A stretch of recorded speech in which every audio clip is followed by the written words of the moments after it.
बांग्लादेश में एक हिंदू की हत्या कर दी गई है और ये घटना शुक्रवार सुबह की है, जब बांग्लादेश के पपना शहर के हिमायतपुर में नित्या रंजन पांडे नाम के एक हिंदू, जो कि वहां के एक आश्रम में काम करते थे, अज्ञात लोगों ने चाकू मारकर उनकी हत्या कर दी। आपको ये भी बता दें कि ठीक 3 दिन पहले भी बांग्लादेश में एक हिंदू पुजारी आनंद गोपाल गांगुली की हत्या की गई थी, जिसकी जिम्मेदारी आतंकी संगठन आईएसआईएस ने ली थी। और अधिक जानकारी के लिए मेरे सहयोगी से हम बात करेंगे, लेकिन अभी एक और हिंदू की हत्या की जानकारी मिल रही है। 3 दिन पहले भी एक पुजारी की हत्या हुई थी और उसके बाद अब ये एक और हत्या।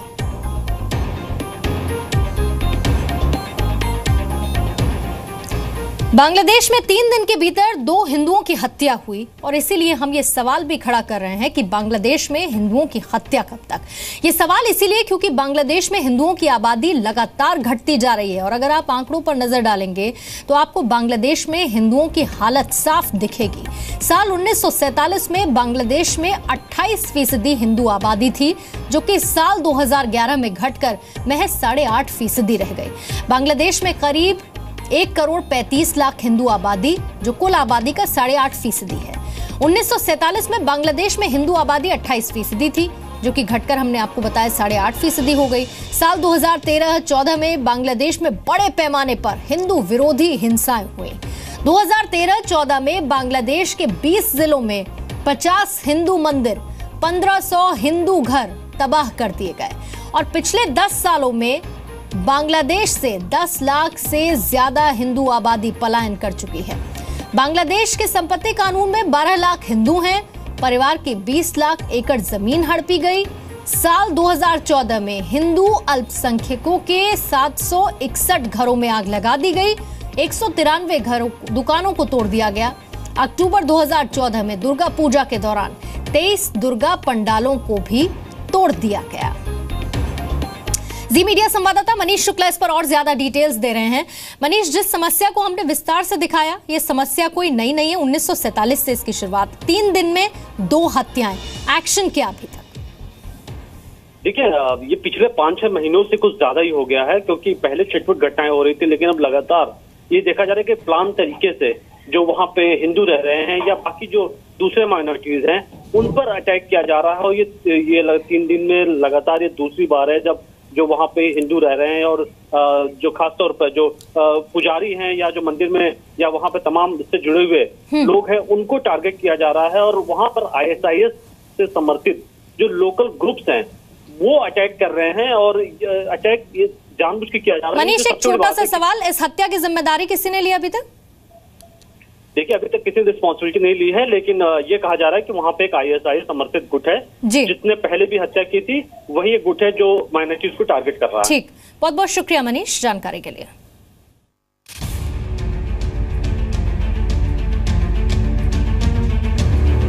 हिंदू के लिए कोई कानून नहीं है, कोई सुरक्षित कोई व्यवस्था नहीं है। तो बांग्लादेश जाने का नाम सुनने से डर लगता। अल्पसंख्यक को एकदम निश्चिन्न करने का प्रक्रिया चल रहा है। हिंदू खाना वहाँ पर जीना हराम का मामला है, कोई रह ही नहीं सकते। जब सूरज डूबने से पहले दूसरी गांव में जाके रुकती थी, डरने से उठा के ले जाएंगे। देश में पैदा हुआ, जन्म लिया, उसका जन्मभूमि है, उसका क्यों नहीं तुम सुरक्षित व्यवस्था किया जाए। हमारा घर में 3 मंजिल थे, पूजा का मंदिर फंदिर सब उठा के ले गए। 9 गाय था हमारा पापा का, सारा उठा के ले गए। मैं जा रहा, लड़की लोग उसको रोड से पकड़ के लेकर रेप कर देते हैं।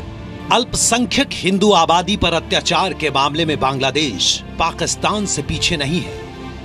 हमने आपको पाकिस्तान में हिंदुओं की हालत तो दिखा दी, लेकिन क्या आपने कभी सोचा कि बांग्लादेश में हिंदू किस हालत में रहते हैं? पाकिस्तान में अत्याचारों की वजह से हिंदू आबादी एक तरह से गायब ही हो रही है, पर बांग्लादेश भी पाकिस्तान के रास्ते पर ही है। बहुत अत्याचार हो रहा हिंदू का ऊपर में, मंदिर तोड़ रहा, जो देव देवी का मूर्तियां तोड़ रहा, जो जनाना है, लड़कियां है, उसको रेप चल रहा। एक बात यही है, हिंदू उधर कोई सुरक्षित नहीं है। बांग्लादेश में बहुत हाल उधर का खराब है। खेती जमी ले जा रहा, हिंदू के लिए कोई कानून नहीं है, कोई सुरक्षित कोई व्यवस्था नहीं है, कोई कानूनी व्यवस्था नहीं है। कोई बांग्लादेश का जो पॉलिटिकल पार्टी वो भी बांग्लादेश के हिंदू के लिए उधर नहीं है। ये हैं सुभाष चक्रवर्ती, जो बांग्लादेश में हिंदू आबादी पर हो रहे अत्याचारों के साक्षात गवाह हैं। सुभाष चक्रवर्ती बांग्लादेश के नागरिक हैं, लेकिन 35 वर्ष पहले इन्हें इनके परिवार को जान बचाने के लिए बांग्लादेश छोड़कर भागना पड़ा। सुभाष अब बांग्लादेश के हिंदुओं की आवाज अंतर्राष्ट्रीय स्तर पर उठाते हैं। स्थिति बहुत खराब ही है, अत्याचार हो रहा, पीड़न हो रहा, रेप भी हो रहा, मूर्ति तोड़ रहा, स्थिति बहुत खराब ही है। वो लोग को वहीं पर रहने नहीं देगा। ये बेकानूनी है। तमाम दुनिया में ऐसा कोई कानून नहीं है जो हमारा जमीन से हमको हटा दिया जाएगा, गवर्नमेंट इसका ऊपर लागू कर दिया जाएगा, वो एनिमी प्रॉपर्टी है।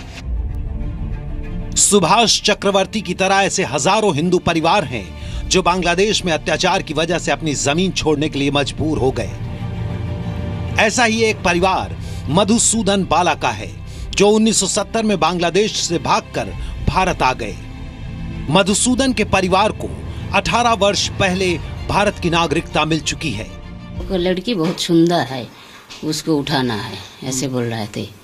तो पापा घर में आके मम्मी को बोला, लड़की को और पेपर का कोई जरूरत नहीं है, उसको शादी दिलाना है, जैसे लड़का है शादी दिला दो। तो कितने दिन में आपकी शादी हो गई? मतलब उसी के बाद 1 महीना बाद इन लोग देखने के लिए गए अंकल जी। उसी अंकल जी देखे, उसी दिन शादी तय हो गया। लेकिन पेपर दे नहीं पाए ना।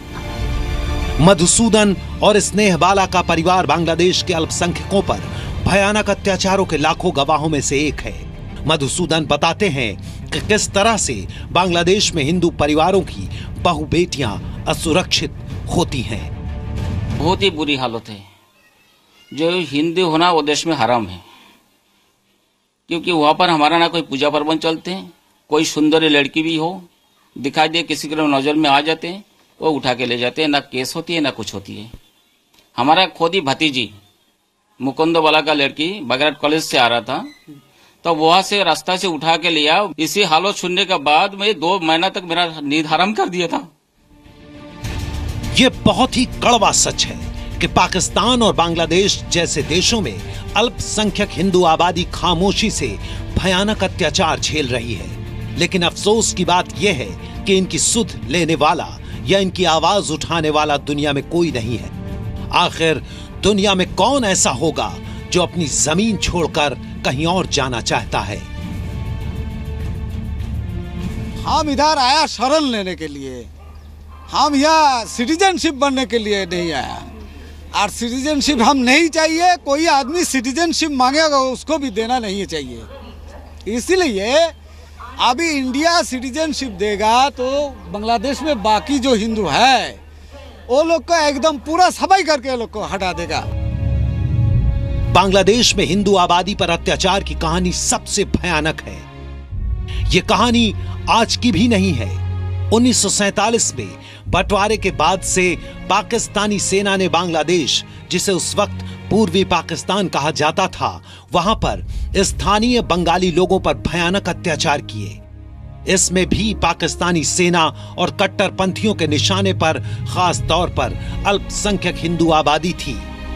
हालत यह हो गई कि 1947 में बांग्लादेश के इलाके में जो हिंदू आबादी 28% थी, वो बांग्लादेश बनने के बाद 1981 में हुई पहली जनगणना में सिर्फ 12.13% ही रह गई।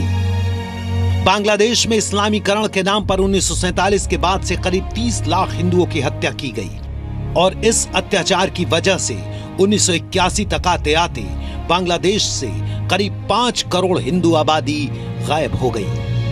1971 में बांग्लादेश बनने के बाद ऐसा लगा कि हालात सुधरेंगे, लेकिन हालात सुधरने के बजाय और बिगड़ गए।